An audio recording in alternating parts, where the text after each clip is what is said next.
Ma femme voulait 2 semaines pour se retrouver. Elle est revenue avec un sourire. Est-ce notre nouvelle femme de ménage? J'ai souri. Non, c'est ma nouvelle petite amie. Je suis rentré et j'ai encore trouvé des inconnus chez moi. Il était plus de minuit. Mon dos me faisait encore mal après avoir recablé un panneau sur le toit dans le vent de novembre. Tout ce que je voulais, c'était une douche chaude et le silence. Au lieu de cela, j'ai ouvert la porte d'entrée de notre élégante maison de ville à Lyon pour trouver un chaos de rire, de musique assourdissante et d'haleine de bière. Le salon ressemblait à une fête d'étudiants qui avait mal tourné. Quelqu'un dansait avec une bouteille de vin à la main. Une fille était affalée sur notre canapé comme si elle vivait ici. Et en plein centre, ma femme, Chloé, riant au bras d'un homme que je n'avais jamais vu auparavant. Elle a levé les yeux, me remarquant enfin. « Oh, salut chérie », a-t-elle dit, comme si j'étais en avance pour un dîner que nous avions prévu. « Éteins ça », ai-je dit, en indiquant du menton l'enceinte Bluetooth qui crachait une sorte de synth-pop poubelle. Chloé a cligné des yeux. « Quoi? La musique? Le bruit? Les gens? Je veux qu'ils s'en aillent. » Ça a attiré l'attention de tout le monde. Le type à côté d'elle s'est redressé, me scrutant comme s'il pensait que je plaisantais. Ce n'était pas le cas. Maintenant, ai-je dit plus fort. Des rires gênés ont fusé. Quelqu'un a laissé tomber un gobelet en plastique. Un par un, les invités se sont dirigés vers la porte, leur énergie s'évanouissant en croisant mon expression. Le type à côté de Chloé n'a pas bougé. J'ai fait un pas de plus. Tu es sourd? Chloé s'est levée en lui attrapant le bras. C'est juste un ami. Alors il devrait savoir quand il est temps de quitter la maison d'un autre homme. Il a marmonné quelque chose dans sa barbe et est finalement parti. La porte s'est refermée avec un clic silencieux. Le silence qui a suivi bourdonnait plus fort que la musique. Chloé s'est retournée brusquement vers moi. Sérieusement, quel est ton problème? Je l'ai dévisagé. Son maquillage avait coulé, son verre de vin toujours à la main. Aucune excuse, aucune honte, juste de l'irritation. Quel est mon problème? Ai-je répété. Je travaille 13 heures pour rentrer à la maison et trouver ça. Toi, gloussant sur un canapé avec un type comme si c'était moi qui dérangeais. Oh, s'il te plaît, a-t-elle ricané. Ce n'était que quelques personnes. J'avais besoin d'une soirée pour me détendre. Tu ne peux pas comprendre ça, puisque tu es marié à ton travail. J'ai fait un pas en avant. Tu ne me l'as même pas dit. Pas un appel. Pas un texto. Juste. Surprise. Ta maison est devenue un bar. Je ne te demande pas la permission d'avoir une vie, Julien. Non, tu me demandes juste de vivre dans le hall d'un foutu hôtel rempli d'inconnus. Ses yeux ont lancé des éclairs. Ce n'est pas ma faute si tu te promènes comme un fantôme tous les jours silencieux, misérable, comme si tout ce que je faisais était un fardeau pour toi. Je me suis figé. C'est ce que tu penses vraiment? Ai-je demandé doucement. Elle a croisé les bras. C'est ce que je vois. J'ai secoué la tête. Je rentre à la maison. Je répare des choses. Je paie pour ce toit. Et oui, je suis fatigué. Mais je ne savais pas que je devais te divertir chaque minute pour t'empêcher de te transformer en quelqu'un que je reconnais à peine. Chloé a détourné le regard, la mâchoire crispée. J'ai regardé le tapis abîmé, la bougie renversée, le rouge à lèvres sur le verre. Tu es en train de perdre quelque chose de réel, Chloé, et tu ne le vois même pas. Elle a pris son téléphone sur le comptoir, le faisant défiler comme si je n'étais même pas là. Tu es tellement dramatique. Aucune réaction, juste ça. Va te coucher, a-t-elle dit. Je ne vais pas me disputer maintenant. Je suis resté là, à regarder une femme que j'avais connue.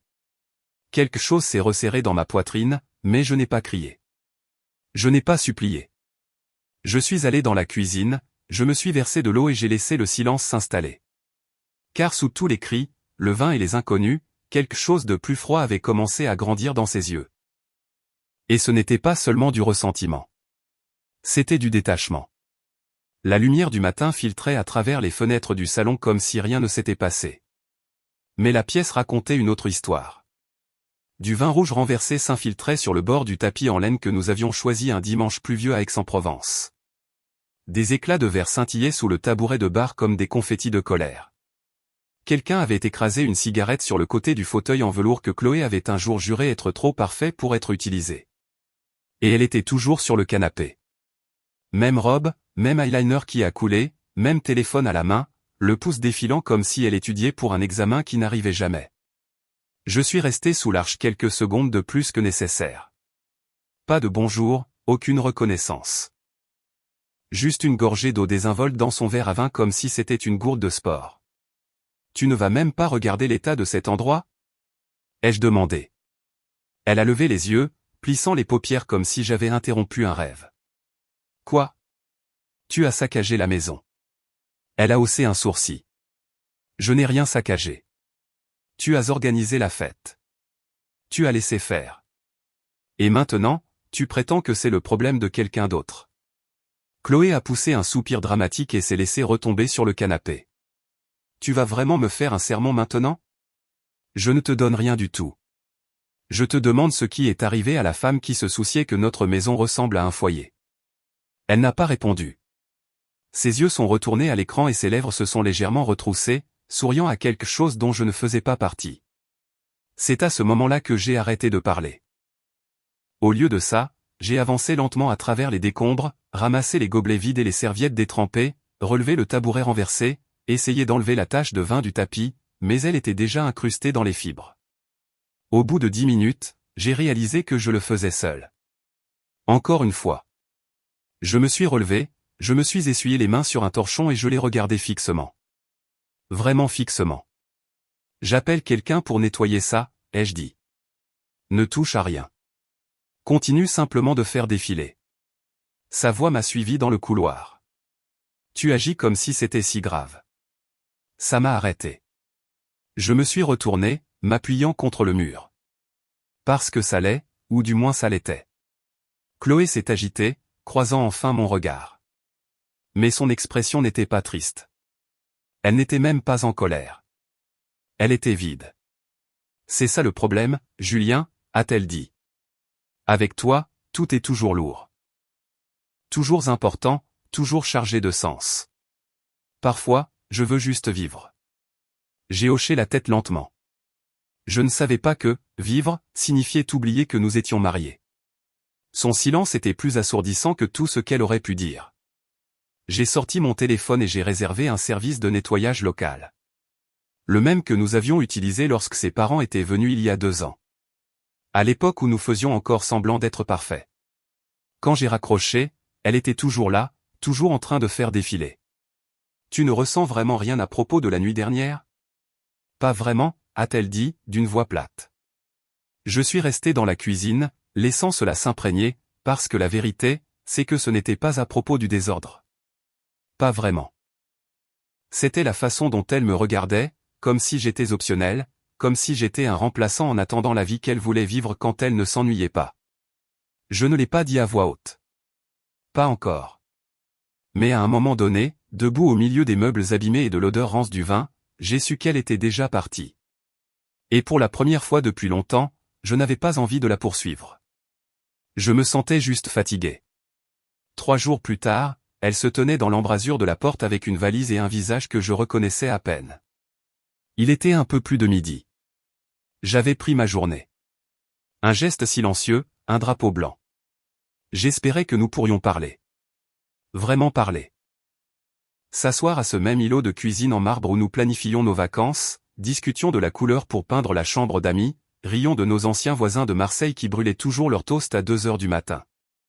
Au lieu de cela, elle avait ses clés dans une main, sa valise à roulettes dans l'autre, et ce regard lointain, comme si j'étais quelqu'un d'une ancienne vie qu'elle avait dépassée. J'ai besoin d'espace, a-t-elle dit. Ce n'était pas une question, ni une suggestion, mais une proclamation. J'ai gardé mes mains immobiles sur le comptoir, pour calmer le pouls qui s'était accéléré dès que j'ai vu la valise. De l'espace, ai-je répété aussi calmement que possible. Elle a hoché la tête, regardant déjà vers la porte comme si le temps pressait. Juste 2 semaines pour me vider la tête. Je me sens piégé ici. Je l'ai dévisagé. Piégé? Ne déforme pas mes propos, a-t-elle répliqué, trop vite. Ce n'est pas à propos de toi. C'est à propos de moi. Ma bouche s'est ouverte, puis s'est refermée. Parce que peut-on répondre à ça? Chloé, si tu souffres, parlons-en. Reste. Nous pouvons comprendre ce que c'est. Ce qui est en train de changer. Je ne suis pas l'ennemi. Ses yeux ont vacillé une demi-seconde. Le masque est tombé. Je l'ai vu, un minuscule éclair de culpabilité, quelque chose de fragile essayant de faire surface, mais elle l'a chassé d'un clignement de paupières. Je ne vais pas faire ça, a-t-elle dit, d'une voix plate. Pas un autre de tes discours logiques. Pas une autre séance, comportons-nous en adultes. Est-ce à propos de quelqu'un d'autre? Ai-je demandé doucement. Sa prise s'est resserrée sur la poignée de la valise. Elle n'a pas répondu, et ce silence m'a tout dit. Pourtant, j'ai essayé. J'ai vraiment essayé. Chloé, quoi que ce soit, quoi que tu poursuives là-dehors, je te promets que ça ne te donnera pas ce que tu crois. Elle a levé les yeux au ciel. Ne deviens pas philosophe. Je ne le suis pas. Je suis juste fatigué de prétendre que c'est temporaire alors que nous savons tous les deux que ça ne l'est pas. Son regard s'est assombri, ses lèvres se sont pincées en une ligne dure. Et puis elle s'est retournée, a marché vers la porte. Pas de câlin, pas de regard en arrière, Justin, je t'appellerai si j'ai besoin de quoi que ce soit. Et le bruit de la serrure qui cliquait derrière elle. L'immobilité qui a suivi était assourdissante. Je me suis assis à la table de la cuisine, fixant l'espace où elle se tenait 30 secondes plus tôt. Le soleil peignait des lignes dorées sur le sol, se moquant de moi avec leur chaleur. Un tiroir était resté à moitié ouvert, là où elle avait attrapé son chargeur. Son parfum flottait faiblement dans le couloir. Je voulais être en colère, vouloir crier ou jeter quelque chose, mais je ne l'ai pas fait, car ce n'était pas une trahison commise en un seul instant. C'était la mort parmi le silence. Je suis resté assis là longtemps, juste à respirer, à écouter le bourdonnement du réfrigérateur, à regarder une petite fissure dans le carrelage que je n'avais jamais remarqué auparavant. Quelque chose en moi savait que ce n'était pas juste une pause. C'était une fin dont les formalités restaient à régler. Et peut-être, juste peut-être, j'en avais fini de supplier quelqu'un de rester, quelqu'un qui avait préparé sa sortie bien avant de prendre cette valise. Je n'ai pas sombré. Je pensais que je le ferais. Honnêtement, je pensais que j'ouvrirais une bouteille de scotch et que je commencerais à faire défiler de vieux textos ou à m'asseoir dans le noir comme un cliché, à revoir de vieilles vidéos et à me torturer avec tous les « et si ». Mais au lieu de cela, j'ai pris une douche, j'ai mis une chemise correcte et j'ai accepté l'invitation à dîner de Marc. C'était mon colocataire à l'université de Lyon, bruyant, intelligent, trop généreux en mauvaises idées et en tournée au bar. Nous ne nous étions pas vraiment assis ensemble depuis plus d'1 an. Mais quand il m'a envoyé un texto disant « Les steaks sont pour moi si tu amènes ta tête d'homme marié fatigué en ville », j'ai pensé qu'il était temps. L'endroit s'appelait le Chêne Vert éclairage tamisé, bois sombre, un peu trop tendance pour un mercredi. J'ai repéré Marc dans le coin du fond, faisant de grands gestes comme s'il était le propriétaire, et à côté de lui se trouvait une femme que je ne reconnaissais pas. Elle s'est levée à mon approche. Sourire poli. Nathalie. Julien, voici Nathalie, a dit Marc sans la moindre subtilité. Ma cousine. Elle est en ville pour quelques semaines, pour aider avec la fusion de mon cabinet. J'ai pensé que vous pourriez tous les deux avoir besoin d'une pause après des semaines bizarres. Salut, a-t-elle dit doucement. Sa voix était calme, comme si elle ne ressentait pas le besoin de combler le silence pour le plaisir. J'ai fait un petit signe de tête. Enchanté de vous rencontrer. Nous nous sommes assis, et pendant un moment, ce n'était que steak et bourbon, Marc faisant la plupart de la conversation quelque chose sur la restructuration des équipes, le licenciement d'un type nommé Thierry, comment le brunch est devenu un mot dangereux dans sa vie amoureuse. J'écoutais, reconnaissant, honnêtement, pour le bruit, pour la façon dont Marc avait toujours su animer une table, même lorsque votre vie semblait pourrir tranquillement sous votre col de chemise. Finalement, la conversation a ralenti. Nos assiettes ont été débarrassées. Le bourdonnement du restaurant s'est adouci en une sorte de quiétude partagée, et Nathalie a demandé, presque comme une pensée après coup, « Vous portez toujours votre alliance ?» J'ai baissé les yeux. Je n'avais même pas réalisé qu'elle était toujours à mon doigt.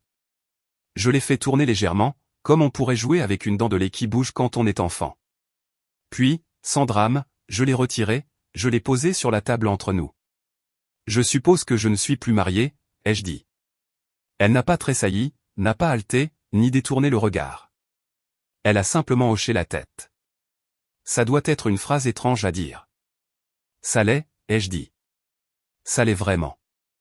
Et puis le silence à nouveau, mais il n'était pas lourd cette fois. Il était respectueux, spacieux et vaine. Marc nous a regardés tour à tour, réprimant clairement un sourire. Vous êtes terriblement calmes, tous les deux. J'ai esquissé un sourire. C'est ce qui arrive quand votre cœur se brise au ralenti. Il finit par ne plus faire de bruit. Nathalie a eu un petit rire à cela. Pas moqueur, juste compréhensif.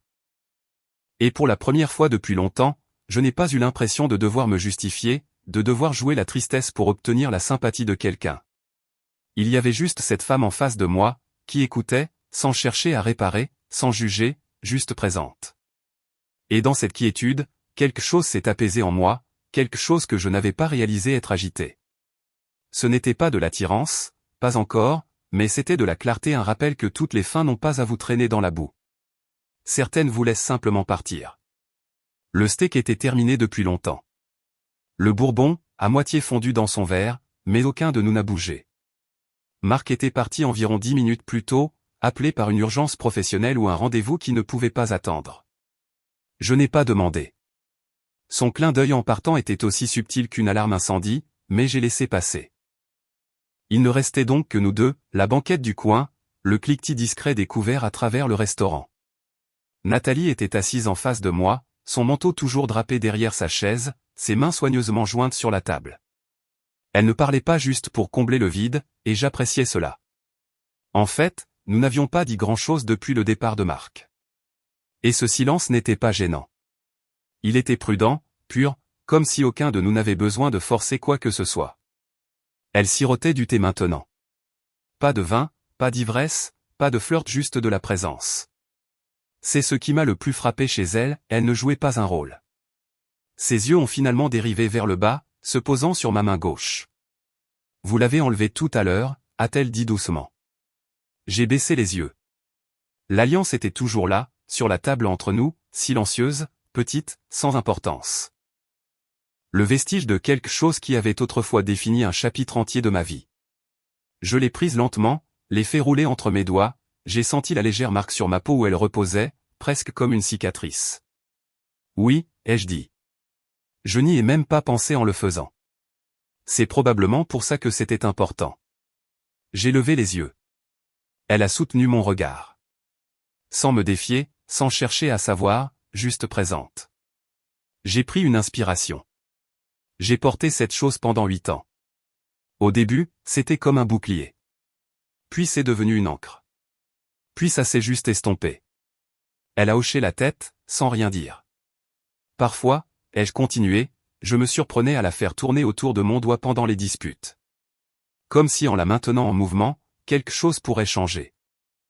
Peut-être que ça lui rappellerait, ou à moi, ce que nous avions promis. Et ça a marché ? A-t-elle demandé. J'ai de nouveau regardé l'alliance. J'ai pensé à cette nuit sur le canapé, la musique, les inconnus, la façon dont Chloé m'avait regardé sans me voir, comme si j'étais un bruit de fond. Non, ai-je dit. Ça n'a pas marché. Puis, lentement, j'ai mis la main dans ma poche, j'ai sorti mon portefeuille et j'ai glissé l'alliance à l'intérieur. Pas de colère, pas de deuil, juste une conclusion. Nathalie a esquissé le plus petit des sourires, le genre qui n'essaie pas de réparer quoi que ce soit. Il s'assoit simplement avec vous. Je suis désolé, a-t-elle dit, presque dans un murmure. Moi aussi. Une pause. Puis, sans réfléchir, j'ai dit, c'est la première fois que je dis ça à voix haute. Elle a penché la tête. Que vous n'êtes plus marié ? Non, ai-je dit. Que je ne me sens pas brisé à ce sujet. Cela m'a surpris moi-même, mais c'était vrai. Il y avait de la douleur, bien sûr. Du regret, absolument. Mais le chagrin m'avait traversé comme une tempête qui avait déjà dépensé ses pires vents. Ce qui restait n'était pas de la rage. C'était de la clarté. Nathalie a posé sa tasse de thé. Vous n'avez pas l'air brisé. Vous avez l'air de vous reconstruire. Je me suis adossé à la banquette, fixant l'assiette vide, l'endroit où mon alliance avait reposé comme une petite encre dorée. C'est généreux, ai-je dit. Non, a-t-elle répondu. C'est de l'observation. Elle ne flirtait pas. Elle ne cherchait pas à entamer quoi que ce soit. Elle me voyait simplement, et d'une manière dont je n'avais pas réalisé avoir besoin. Je l'ai laissé faire. Pas comme une potentielle quoi que ce soit, juste comme un témoin. Cette nuit-là, alors que nous sortions dans l'air frais de Lyon, elle ne m'a pas demandé mon numéro, ne s'est pas attardée, a juste dit « merci pour la conversation » et s'est glissée dans un VTC comme si c'était une soirée comme les autres.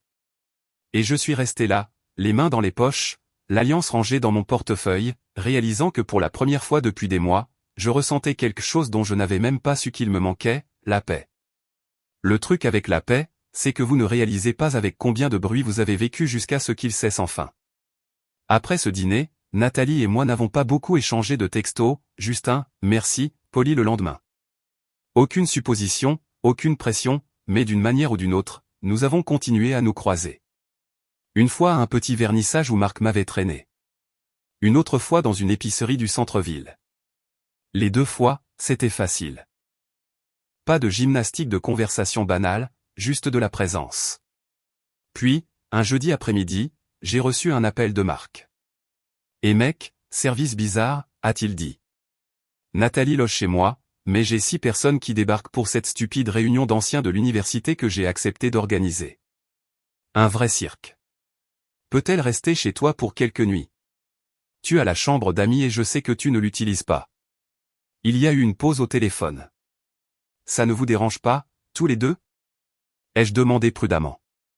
Mec, a-t-il rigolé. Elle n'essaie pas de t'épouser. Elle a juste besoin d'un lit et de ne pas être réveillée à 2 heures du matin par mes amis ivres qui rejouent des chants de fraternité.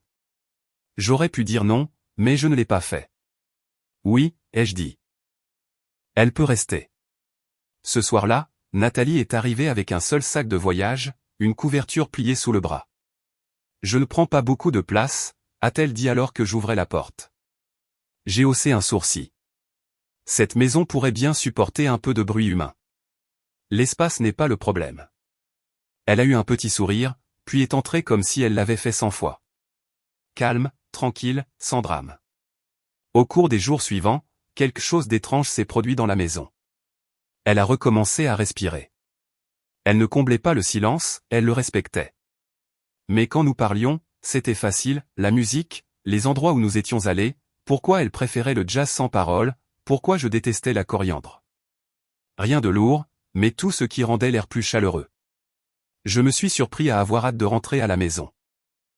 Pas à cause d'elle, nécessairement, mais parce que le poids auquel je m'étais habitué n'était plus là. La présence de Chloé avait toujours plané dans cet endroit, même quand elle était partie, comme un parfum sur un manteau que vous ne portiez plus. Mais la présence de Nathalie ne rivalisait pas avec elle. Elle n'a pas essayé de réarranger les choses ou de dépasser les limites. Elle a simplement plié son linge dans le salon avec du jazz en fond sonore, a souri au chien qui n'était pas le nôtre et qui s'était échappé du jardin du voisin, et m'a demandé comment j'aimais mes œufs avant de s'en préparer pour elle-même. Et moi. Je me sentais bien. Un soir, nous nous sommes retrouvés assis sur la terrasse arrière avec 2 verres de vin entre nous. L'air était vif, du genre qui vous fait expirer plus lentement juste pour le sentir sur vos lèvres. Elle parlait de son auteur-compositeur préféré, quelqu'un dont je n'avais jamais entendu parler, quand elle s'est arrêtée en pleine phrase. « Tu n'as plus l'air tendu », a-t-elle dit. J'ai cligné des yeux. J'étais tendu? Elle a souri. Tu marchais comme si tes épaules essayaient de soutenir tes côtes. Ça m'a fait rire. Peut-être que j'apprends juste à reprendre ma place. Peut-être, a-t-elle dit en prenant une gorgée. La lumière du porche bourdonnait doucement au-dessus de nous. Au loin, un chien a aboyé. Et c'est tout. Pas de grande révélation, pas de musique romantique en fond sonore. Juste 2 personnes qui n'essayaient pas d'impressionner, de réparer ou de définir quoi que ce soit. Et peut-être que c'était suffisant pour l'instant, car pour la première fois depuis que Chloé était partie, je ne comptais pas les jours. Je les vivais, tout simplement. J'ai entendu la porte d'entrée s'ouvrir juste après 14 heures. Cela faisait 2 semaines, presque à l'heure près. Je n'avais pas noté l'heure exprès, mais mon corps l'avait fait. Quelque chose en moi le savait. J'étais dans la cuisine en train de verser du café dans une tasse blanche ébréchée quand j'ai entendu les roulettes de la valise sur le carrelage de l'entrée, suivi du son de sa voix, désinvolte, comme si rien ne s'était passé. « Julien » a-t-elle appelé. « Je suis de retour. » Je n'ai pas répondu tout de suite. J'ai attendu, la laissant se déplacer dans la maison. Puis sa voix est revenue, plus forte cette fois. Où es-tu? Nathalie était dans le salon, en train de plier du linge sur le canapé. Elle avait des écouteurs, l'un pendant librement, fredonnant doucement quelque chose de léger, à base de cordes. Elle a levé les yeux quand Chloé a tourné le coin. La pause qui a suivi s'est éternisée. Chloé s'est arrêtée net. Elle a penché la tête, ce sourire crispé familier se répandant sur son visage doux en apparence, mais amer à l'intérieur. Eh bien, avons-nous engagé une femme de ménage pendant mon absence? Nathalie a cligné des yeux, surprise en plein pliage avec un de mes sweatshirts à la main. Avant qu'elle ne puisse répondre, je suis apparu, tenant toujours la tasse. Non, ai-je dit, d'une voix égale. C'est ma petite amie. Je l'ai vue immédiatement, la fissure dans le sang-froid de Chloé. Elle a ricané. Tu es sérieux? J'ai hoché la tête. Très sérieux. Le silence entre nous était tranchant, presque chirurgical. Elle s'est tournée vers Nathalie, puis de nouveau vers moi. Alors, c'est ce que tu fais à la minute où je pars? Tu ramènes quelqu'un? Tu couches avec elle dans notre lit? Nathalie s'est alors levée, ni sur la défensive, ni désolée, juste calme. Je pense que je vais prendre mes affaires, a-t-elle dit doucement. Ne fais pas ça, ai-je dit, en la regardant une seconde de plus que ce que Chloé appréciait. Tu n'as pas à te presser. Mais Nathalie a hoché la tête. C'est bon. J'ai un vol de toute façon. Elle a commencé à rassembler ses affaires, gracieuse même dans la retraite. Chloé a croisé les bras, observant chacun de ses mouvements avec un sourire narquois que je confondais autrefois avec de la confiance. Tu es vraiment tombé bas? A-t-elle marmonné. Je n'ai pas répondu à ça, car je ne jouais plus à ce jeu. Au lieu de cela, j'ai accompagné Nathalie jusqu'à la porte. Elle a passé son sac sur une épaule et m'a regardé avec un demi-sourire. Merci de m'avoir laissé rester, a-t-elle dit doucement. Merci à toi, ai-je répondu, d'avoir fait en sorte que la maison ressemble à nouveau à un foyer. Elle a hoché la tête. Pas d'adieu dramatique, pas de regard persistant. Elle est simplement partie avec la même douceur et la même assurance qu'elle avait apportée dans ma vie. Quand je me suis retourné, Chloé arpentait le couloir, les bras étroitement croisés comme si elle avait froid. C'est ce que tu faisais? A-t-elle demandé. Me remplacer? J'ai posé mon café sur la console. Non. Je me rétablissais. Son rire était cassant. Avec elle? Avec la paix, ai-je dit. Avec quelqu'un qui ne traitait pas ma présence comme un fardeau. Elle n'a pas su quoi répondre à cela, car Chloé avait toujours su comment gagner une dispute quand il y avait des règles. Mais maintenant, elle jouait dans le silence, et le silence n'était pas sa langue. Tu penses que tu as tourné la page? A-t-elle dit sèchement. Si vite? Non, ai-je répondu, d'une voix calme. Je ne suis pas allé vite. J'ai juste arrêté de faire du surplace. Ses yeux se sont remplis de larmes. Que ce soit par choc, fierté blessée ou autre chose, je ne saurais le dire. Mais je ne me sentais pas coupable. Plus maintenant. Car pour la première fois depuis longtemps, j'avais dit exactement ce que je pensais, et je n'avais pas eu besoin d'élever la voix pour me faire entendre. Le lendemain matin, la maison sentait la cannelle et les œufs brouillés. Au début, j'ai cru que je rêvais. Depuis des mois, Chloé n'avait même pas fait bouillir de l'eau, sauf pour son masque capillaire. Mais elle était là, pieds nus dans la cuisine, maquillée, les cheveux bouclés comme si nous allions à l'église. Elle s'est retournée quand je suis entré, tendant une assiette comme si c'était un traité de paix. J'ai pensé que tu aurais faim, a-t-elle dit légèrement. J'ai regardé la nourriture, puis elle. Tu n'as jamais fait de petit déjeuner un lundi. Elle a haussé les épaules. Je voulais bien commencer la semaine. J'ai pris l'assiette, l'ai posée doucement sur le comptoir. Pourquoi tu fais ça? Chloé s'est appuyée contre le comptoir, les bras croisés. Une femme ne peut pas s'occuper de son mari? Aux dernières nouvelles, ai-je dit calmement, tu ne pensais plus que nous étions mariés. Cela a fait vaciller quelque chose derrière ses yeux, mais elle l'a rapidement dissimulé. Je n'ai jamais dit ça. Tu n'as pas eu besoin, ai-je répondu. Tu as fait une valise et tu es parti. Tu as dit que tu te sentais étouffé. Elle a penché la tête, la voix plus douce. Et peut-être que j'avais tort. Peut-être que j'avais juste besoin de me souvenir de ce que nous avons. J'ai haussé un sourcil. Et qu'est-ce que tu penses que nous avons maintenant? Chloé s'est alors approchée, assez près pour que je sente le parfum qu'elle savait que j'aimais, fleur d'oranger, subtil et calculé. Elle a posé sa main sur mon bras. Tu me manques, a-t-elle murmuré. Sa voix avait retrouvé ce ton d'autrefois, celui qui me faisait douter de tout. Tu sens bon, a-t-elle dit. J'ai toujours aimé cette chemise sur toi. Je n'ai pas bougé. Elle s'est approchée encore plus, ses yeux se levant vers les miens. Tu n'as pas à faire semblant avec elle, a-t-elle dit doucement. Pas comme tu le faisais avec moi. J'ai secoué la tête, retirant doucement sa main. Il ne s'agit pas d'elle. N'est-ce pas? A-t-elle dit, un peu plus sèchement maintenant. Non, ai-je dit simplement. Il s'agit de toi qui veux reprendre le contrôle et qui réalise que tu l'as perdu. Son visage s'est raidi. Tu ne peux pas partir et ensuite réécrire les règles quand tu t'ennuies. Je ne m'ennuie pas, a-t-elle répliqué, abandonnant son attitude douce. J'essaie. Non, ai-je dit en reculant d'un pas. Tu essaies de m'appâter. Le silence s'est étiré. Et puis est venue la deuxième phase.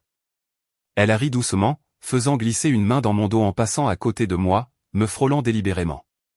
Très bien, a-t-elle dit d'un air enjoué. Ne mange pas. Mais ne fais pas comme si tu n'avais pas apprécié la vue hier soir. Je me suis retourné lentement. Qu'est-ce que tu fais? Chloé m'a de nouveau fait face, maintenant appuyée sur l'îlot, son expression enjôleuse. Quoi? Je n'ai pas le droit de flirter avec mon mari? Tu as cessé de t'intéresser à être une épouse il y a longtemps, ai-je dit d'un ton égal. Maintenant, tu veux jouer le rôle de la femme que j'ai supplié d'être l'année dernière, mais elle n'était pas là quand ça comptait. Pendant un instant, son expression a vacillé, juste une fissure. Mais elle s'est vite ressaisie. Et alors? Tu vas juste m'ignorer maintenant? Prétendre que rien de tout ça n'est arrivé? Je ne t'ignore pas, ai-je dit. J'ai juste fini de prétendre que cette version de toi est réelle. Elle s'est figée, stupéfaite par la franchise. Et puis la dernière carte. Le masque est tombé. Sa voix s'est brisée. Julien, s'il te plaît. Je l'ai regardée. Elle ne souriait plus. Des larmes bordaient ses yeux. Sa posture a changé, les bras ballants, la lèvre tremblant juste assez pour paraître involontaire. Tu étais tout, a-t-elle dit, à peine plus qu'un murmure. Et je sais que je t'ai poussé trop loin, mais tu me manques. Nous me manquons. Je ne veux pas te perdre. Je l'ai étudié longuement. Et puis j'ai dit la seule chose que je n'aurais jamais imaginé lui dire, non pas avec cruauté, mais avec une clarté absolue. Je pense que c'est déjà fait. Son visage s'est décomposé, et avec lui, le peu de contrôle qu'elle pensait encore avoir. Elle s'est retournée brusquement, a marmonné quelque chose que je n'ai pas pu saisir, et a filé dans le couloir. Un instant plus tard, un bruit de fracas a brisé le silence, un des vases de l'entrée, le bleu que nous avions acheté dans le Pays basque. Le son de sa chute et de son éclatement était étrangement final. Je ne l'ai pas poursuivi, je n'ai pas élevé la voix. J'ai juste pris l'assiette de qu'elle avait préparée, l'ai jetée doucement à la poubelle, et je me suis assis à la table de la cuisine. La tempête commençait à passer, et j'étais toujours debout. Le lendemain matin, je me suis réveillé tôt. Ce n'était pas de la nervosité. Ce n'était pas de l'appréhension. C'était de la paix. J'ai fait du café, j'ai repassé ma chemise et j'ai placé l'enveloppe Kraft sur l'îlot de cuisine comme un cadeau que j'aurais pris le temps d'emballer. À l'intérieur se trouvaient les papiers du divorce. Je les avais imprimés il y a des jours, j'avais tout pré-rempli sauf sa signature. Non pas par amertume, mais par clarté. J'en avais fini de vivre dans les limbes qu'elle avait créés juste pour éviter d'admettre qu'elle m'avait déjà quitté bien avant que sa valise ne roule sur le carrelage. Chloé n'est pas sortie de la chambre avant presque midi. Elle est entrée dans la cuisine comme si de rien n'était, portant un de mes vieux t-shirts comme si cela signifiait quelque chose. Elle a même souri. « Qu'est-ce qu'on mange à midi ?» a-t-elle demandé, comme si c'était un jeu. J'ai fait glisser l'enveloppe sur l'îlot sans un mot. Elle l'a fixé, le coin de son sourire tressaillant. « Qu'est-ce que c'est ? Tu sais ce que c'est. » Elle l'a prise, l'a ouverte, et j'ai vu ses épaules se tendre à chaque ligne qu'elle lisait. « Tu es sérieux ? » a-t-elle dit. « Je le suis. » Elle a levé les yeux, plissant le regard. Tu penses que c'est comme ça que les adultes règlent les choses? Il ne s'agit pas de régler quoi que ce soit, ai-je dit. Il s'agit de mettre fin à quelque chose qui est déjà brisé. Tu jettes 8 ans par la fenêtre. Non, ai-je dit calmement. C'est toi qui as fait ça quand tu as laissé des inconnus entrer dans notre maison, quand tu as ri avec un autre homme pendant que je me tenais à la porte en retenant mon souffle. Sa bouche s'est ouverte, mais j'ai continué. Tu l'as fait quand tu es parti sans regarder en arrière, quand tu as choisi le détachement plutôt que le dialogue, quand tu as fait en sorte que la paix ressemble à une punition. Sa voix est montée d'un cran. Tu n'as pas le droit de te faire passer pour la victime maintenant. Je ne le fais pas, ai-je dit. C'est ça le truc. J'en ai fini d'être autre chose dans cette histoire que libre. Elle a ricané. Waouh. Nathalie t'a vraiment retourné le cerveau, hein? Je n'ai pas bronché. Non. C'est toi qui m'as fait sortir du mien. Quelque chose a vacillé dans ses yeux, un éclair de panique masqué par la colère. Sa voix est devenue aiguë et stridente, comme un ballon trop tendu. Alors c'est tout, a-t-elle dit. Tu peux partir et prétendre que tu es noble? Non. Je peux juste partir. Elle a repoussé les papiers sur le comptoir. Tu te crois si calme, si juste, mais ça. C'est égoïste. Je me suis penché en avant. Je t'ai supplié de me parler, de rentrer à la maison, d'être une partenaire, et tu as haussé les épaules. Tu as souri avec mépris. Tu es parti. Alors non, je ne suis pas égoïste. J'ai tapoté l'enveloppe. J'ai juste fini de jouer à des jeux. Elle m'a regardé, les yeux brillants d'un mélange de fureur et d'incrédulité. Puis, sans prévenir, elle a attrapé la tasse bleue que je venais de laver et l'a lancée contre le mur. Elle s'est brisée instantanément, les éclats de céramique dérapant sur le sol comme des accusations. Tu es cruelle, a-t-elle crié. Tu es comme tous les autres. Je n'ai pas bougé. Je t'ai tout donné, a-t-elle sangloté. Non, ai-je dit doucement. Tu m'as donné du bruit et du silence, mais jamais ta présence. Elle s'est figée.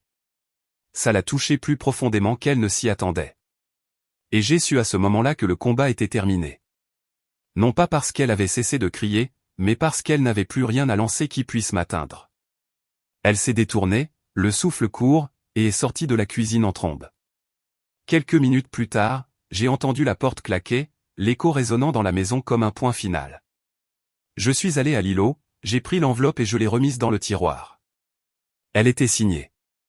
Plus tard, j'ai balayé les débris de la tasse. Un éclat avait tranché net le coin d'une photo qui était tombée du mur, une photo de nous à Nantes, parapluie à la main, souriant comme si nous ne savions pas à quel point les choses étaient fragiles. Je l'ai regardé longtemps, puis je l'ai jeté tranquillement à la poubelle avec le reste des morceaux cassés et je me suis assis à la table, expirant un souffle que je n'avais pas réalisé retenir depuis la nuit de cette fête. La tempête était passée, et j'étais toujours là, toujours stable, toujours moi-même. Le soir suivant, le silence est devenu numérique. Je n'avais pas eu de nouvelles de Chloé depuis qu'elle était partie en claquant la porte. Pas de texto, pas d'appel, juste le calme jusqu'à ce que j'ouvre mon téléphone et que je vois les notifications. Ça a commencé subtilement, 2 stories Instagram vagues avec des fonds noirs et une police blanche. L'une disait, certaines personnes mentent avec un sourire. D'autres trompent avec le silence. La suivante, peut-être que si j'étais une inconnue, je serais mieux traité. Puis sont venus les commentaires. Ma belle, tu mérites mieux. Les hommes vous humilieront à chaque fois. Même quelques messages privés de personnes à qui je n'avais pas parlé depuis des années, curieuses, inquisitrices. Certains se déguisaient en inquiétude. D'autres voulaient juste les potins. Je n'ai répondu à aucun d'eux, mais à l'intérieur, quelque chose s'est tordu, non pas de honte, mais du ridicule absolu de la situation. Après tout ce qu'elle avait fait, c'était sa stratégie, me faire passer pour le méchant auprès d'inconnus. J'ai laissé la situation décanter, je lui ai donné de l'espace. Je n'allais rien publier. Je n'avais pas besoin de la validation de personnes avec des avatars de dessins animés et des noms d'utilisateurs comme @chercheur de vérité 94. Mais ensuite, Marc m'a envoyé un texto. Pas de mots, juste une photo. Un cliché granuleux pris par quelqu'un à cette fête, celle que Chloé avait organisée la nuit où je suis rentré du travail pour trouver un salon rempli d'inconnus.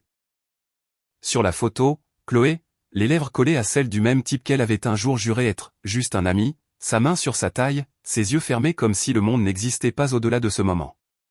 Sous l'image, Marc avait tapé 3 mots, non, merci. J'ai fixé l'écran pendant un long moment. Je ne me sentais pas vengé. Je ne me sentais pas en colère. Je me sentais juste. Fini, comme si la dernière pièce du puzzle s'était mise en place.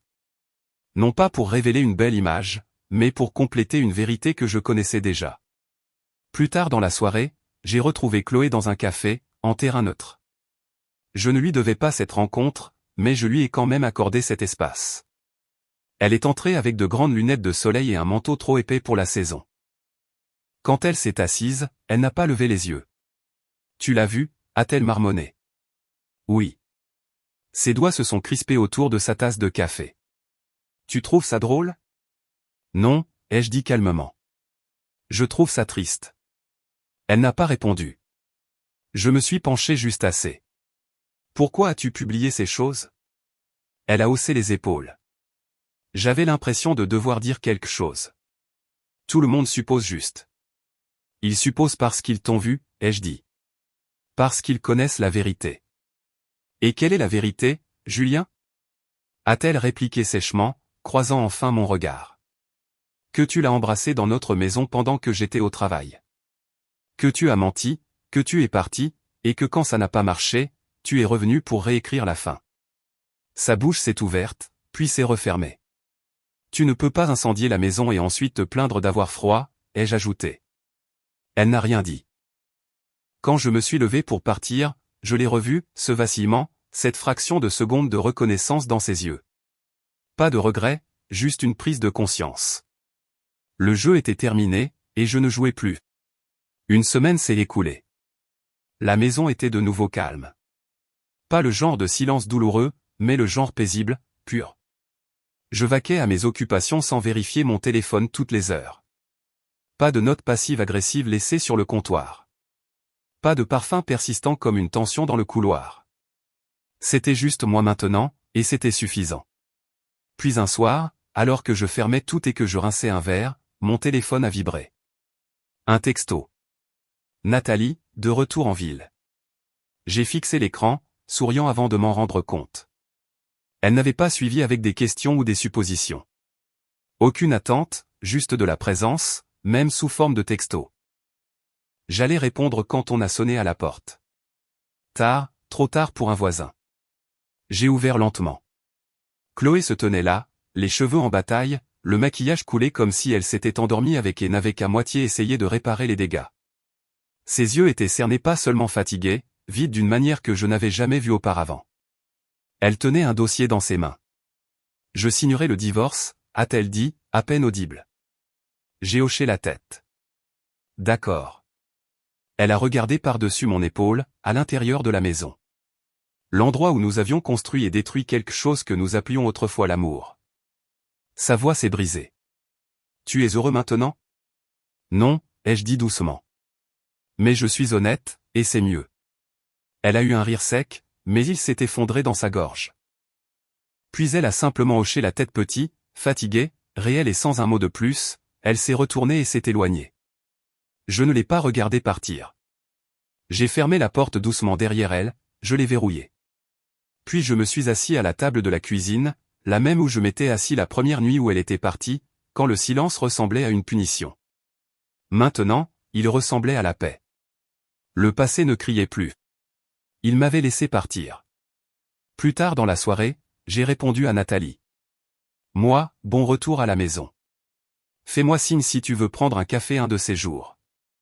Je n'ai pas attendu de réponse, je n'en avais pas besoin pour valider quoi que ce soit, car cette histoire n'était pas une question de vengeance ou de sauvetage. Il s'agissait de se souvenir de qui j'étais avant de m'oublier en essayant d'être l'idée que quelqu'un d'autre se faisait de ce qui était suffisant. Il s'agissait de s'éloigner du bruit et de découvrir, à la fin, que le calme ne signifiait pas la solitude. Il signifiait la liberté.